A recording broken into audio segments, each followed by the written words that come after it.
ఓం నమో భగవతే వాసుదేవాయ. ఆత్మబంధువులందరికీ నమస్కారం. 309వ నామం అవిశిష్ట.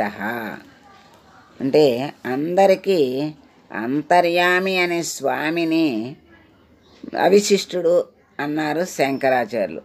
అంటే అందరి సర్వజనుల హృదయాల్లో నివసించేది ఎవరు అంటే భగవంతుడే.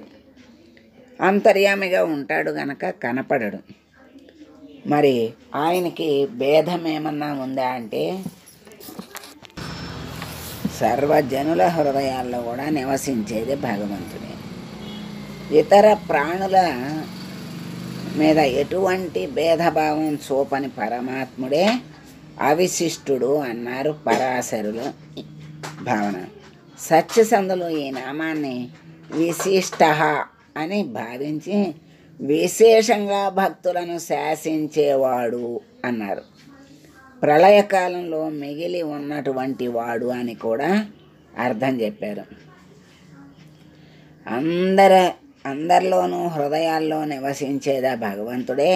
అంతర్యామిగా ఉన్నటువంటి స్వామిని అవిశిష్ట అన్నారని శంకరుల వారంటే ఇతర ప్రాణుల ఎడల ఎటువంటి భావాన్ని చూపని పరమాత్మ గనక అవిశిష్టుడని పరాశరులు అన్నారు. సత్యసంధుల వారు విశిష్ట అని భావించి విశేషంగా భక్తులను శాసించేవాడు. మరి ఇంకా ప్రళయకాలంలో అంత సర్వం లయమైపోయినా ఆయన మాత్రం మిగిలి ఉంటాడు అని కనుక విశిష్ట అన్నారు. మనుషులు స్వామిని ఓం అవిశిష్టాయ నమః అని ఆరాధిస్తూ ఉన్నారు. ఇంకా అర్థం తెలుసుకుందాం. మరి ఇష్టము అయిష్టము అనేవి మానవుల యొక్క నీచలోకాలకి సంబంధించినవి. లింగదేహాన్ని లింగదేహములో ఉన్నటువంటి ఉద్రేకాల చేత ఈ ఇష్టం అనేది అయిష్టం అనేది ఏర్పడుతుంది. అంటే కామమయ శరీరమునందు ఇవి ఏర్పడతాయి. కోరికలు తీవ్రమైనప్పుడు ఉద్రేకాలు ఏర్పడతాయి. వాటి వలన రజస్సు తమస్సుల మధ్య సామ్యం చెడిపోతుంది.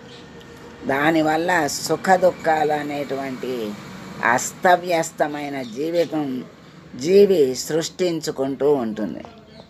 కొంతకాలం సుఖం అనుభవిస్తాడు, మరి కొంతకాలం దుఃఖంతో కూడిన జీవితాన్ని అనుభవిస్తాడు.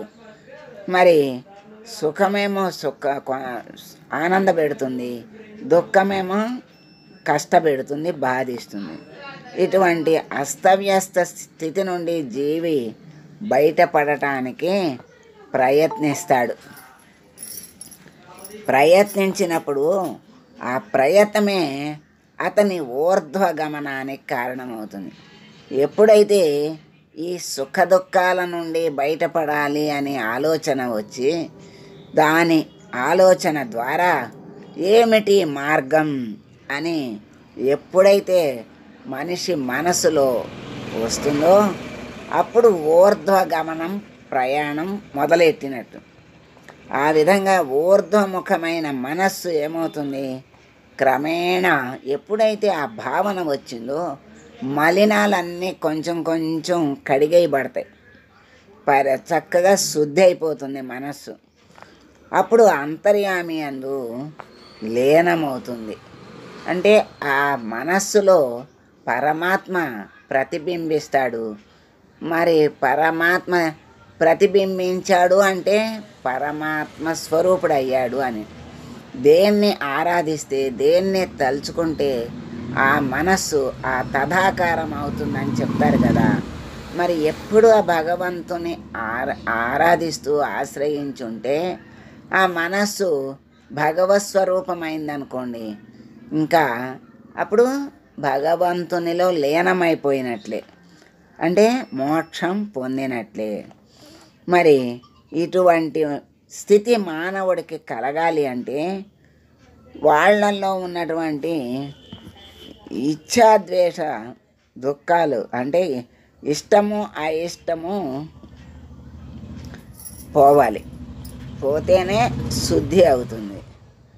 మరి వాళ్ళలో ఇవి రెండు కూడా మరి పరమాత్మ స్వరూపాలే. ఒక రకంగా ఆలోచిస్తే ఇష్టము అయిష్టము కూడా పరమాత్మ స్వరూపాలే. ఎందుకు అంటే మరి ఒక మనిషి మీద ఇష్టము, ఒక మనిషి మీద అయిష్టము ఉందనుకోండి, ఆ ఇష్టమైన మనిషిలోనూ ఉన్నది పరమాత్మే, ఇష్టమైన మనిషిలో ఉన్నది పరమాత్మే. ఒక వస్తువు ఇష్టము, ఒక వస్తువు అయిష్టము అన్నామనుకోండి, ఆ వస్తువుల యొక్క ఉనికిలో ఆ పరమాత్మ యొక్క చైతన్యం రెండిట్లోనూ ఉంది. అది పరమాత్మకి, ఈ ఇష్టాయిష్టాలు పరమాత్మకి దూరం చేస్తాయి. పరమాత్మను ఆశ్రయిస్తే ఈ ఇష్టాయిష్టాలు పోయి అన్నీ పరమాత్మ స్వరూపంగా ఎప్పుడైతే భావిస్తాడో అప్పుడు అయిష్టం అనేది ఎక్కడుంటుంది? అన్నీ ఇష్టమే. ఏ సంఘటన ఏదైనా మన మంచికే అనుకున్నాడు అనుకోండి, ఇంకా అక్కడ చెడు అనేది ఏముంటుంది? చెడు అనేది ఉండదు. మంచి ఉంటుంది. మంచి సంఘటనలే కల్పించి మరి సామధాన భేద దండోపాయాల ద్వారా పరమాత్మ మంచి మార్గంలోకి మళ్ళిస్తాడు మానవుల్ని, అంటే తన బిడ్డలను. అలా మళ్ళించే సమయంలో కొన్ని సంఘటనలు కష్టాలకే లోనవుతారు. మరి ఒక విద్యార్థిని మంచి స్థితిలో ఉంచాలి అంటే మరి చదవకపోతే మరి ఉపాధ్యాయుడు దండిస్తే అది బాధగా కష్టంగా అనిపిస్తుంది. దండించాడని మరి పాఠశాలకు వెళ్ళటం మానేస్తే వాడు భ్రష్టుడైపోతాడు. ఇవాళ దండించారు ఉపాధ్యాయుడు, రేపు దండించే పరిస్థితి రాకుండా మనం పాఠం చదివి అప్పచెప్పాలి అనేటువంటి భావంతో ఉన్నాడనుకోండి, అప్పుడు ఇంకా దండించాల్సిన అవసరం ఉండదు. ఈ విద్యార్థి ఊర్ధ్వ ప్రయాణం చేసినట్లే, అంటే చక్కని మార్కులతో, చక్కని జ్ఞానంతో ఆ తరగతులు దాటుతూ ఉంటాడు, చక్కని స్థితికి వస్తాడు. అదే ఊర్ధ్వముఖం. అలాగే భగవంతుడు పక్కదారులు పట్టినటువంటి స్థితిలో అనేక సంఘటనలను కల్పించి తన మార్గంలోకి తీసుకురావటానికి కల్పిస్తాడనుకోండి. అయ్యో నాకు ఈ కష్టం వచ్చిందని భగవంతుడిని అసలు జన్మలో తలవను అన్నాడు అనుకోండి, వాడు అధోగతి పాలవుతాడు. కష్టం వచ్చినప్పుడైనా భగవంతుణ్ణి ఆశ్రయించి ఈ కష్టాన్ని తీర్చు స్వామి అని వెళ్ళి వేడుకున్నాడు అనుకోండి, ఆహా నా బిడ్డ నా వైపు తిరిగాడు కదా అని ఆనందిస్తాడు. ఆ కష్టాన్ని తీరుస్తాడు. ఇంకో కోరిక కోరతాడు, కోరిన కోరికలన్నీ తీరుస్తూ ఉంటాడు. ఆ తర్వాత స్వామి నువ్వు ఉంటే చాలు నా దగ్గర, నీ దగ్గర నేను ఉంటే చాలు, అన్నీ నాకు ఉన్నట్లే, నాకేమీ అక్కర్లేదు, నీ సన్నిధి చాలు అనేటువంటి స్థితికి తీసుకొస్తాడు. అప్పుడు ఇంకేం కావాలి? ఏం అక్కర్లా, అదే ఇచ్చేస్తాడు. అదే మోక్షం, అదే ముక్తి. అలాంటి స్థితికి రావాలన్నా ఆ భగవంతుడు అనుగ్రహం కావాలి. మరి ఇవన్నీ వచ్చే కష్టాలు సుఖాలు అన్నీ కూడా మరి అంతకుముందు చేసుకున్న ప్రారంధం వల్ల వస్తాయి కదా అని అంటారు. ప్రారంధం వల్ల వచ్చిన పరమాత్మని ఆశ్రయించక మరి ధర్మాధర్మాల్ని ఆచరిస్తూ జీవితాన్ని గడిపాడనుకోండి, మరి పుణ్యం సుఖంగాను పాపం దుఃఖంగాను వస్తుంది. ఎంత పుణ్య సుఖం అనుభవించినా వాడికి ఎంతో అనుభవించాం అనిపించదు. కష్టం కొంచెం వచ్చినా అబ్బా ఎంత కష్టం వచ్చిందే అనుకుంటాడు.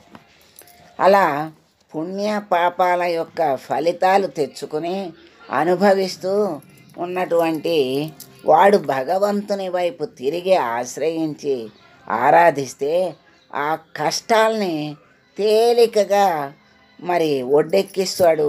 వాటిని తేలికగా తట్టుకుని నెట్టుకుని బయటకు వచ్చే మనస్సామర్థ్యాన్ని చక్కగా ఇస్తాడు.